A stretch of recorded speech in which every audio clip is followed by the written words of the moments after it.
24 বছর বয়সী সাড়া জাগানো গোলকিপার জোয়ান গার্সিয়া খুব শীঘ্রই কাতালান জায়ান্টদের সাথে যোগ দেবেন বলে আশা করা হচ্ছে।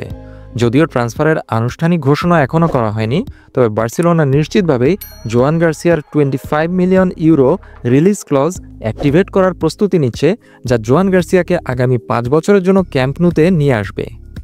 জোয়ান গার্সিয়ার প্রত্যাশিত সাইনিংয়ের পাশাপাশি বার্সেলোনা ওএইচসি সেজেশনির চুক্তিও বাড়ানোর সিদ্ধান্ত নিয়েছে।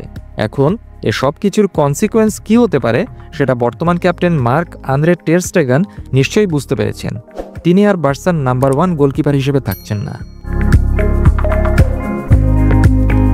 বিশ্বখ্যাত সংবাদ মাধ্যম স্পোর্টের মতে টের স্টেগানকে এমন কোনো পরিকল্পনা সম্পর্কে আগেভাগে বার্সার পক্ষ হতে অবহিত করা হয়নি, যার মাধ্যমে তাকে বিক্রি করা অথবা রিজার্ভ গোলকিপার হিসেবে অবনমন করা হবে এসবের কোনো ইঙ্গিত ক্লাবের পক্ষ হতে এখনও দেওয়া হয়নি।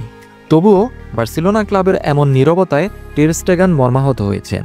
এটাকে বিশ্বাসঘাতকতা বলে মনে করছেন তিনি, এবং তিনি খুবই হতাশ।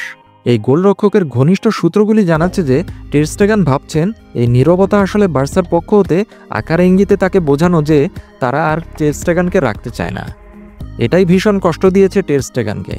নেশনস লিগে পর্তুগালের মুখোমুখি হওয়ার আগে টের স্টেগান বলেছিলেন, কেউ আমাকে এ বিষয়ে বলেনি, তবে আমি চিন্তিত নই। আমি জানি আমি আগামী বছর বার্সেলোনায় থাকব। জাতীয় দলের দায়িত্ব শেষ হওয়ার পরে তিনি বার্সেলোনার প্রধান কোচ হ্যান্সি ফ্লিক এবং ক্লাবের স্পোর্টিং ডিরেক্টর ডেকোর সাথে সরাসরি আলোচনা করার চেষ্টা করবেন বলে আশা করা হচ্ছে। মিউনিখে জার্মানি ম্যাচের সময় হ্যান্সি ফ্লিক উপস্থিত ছিলেন।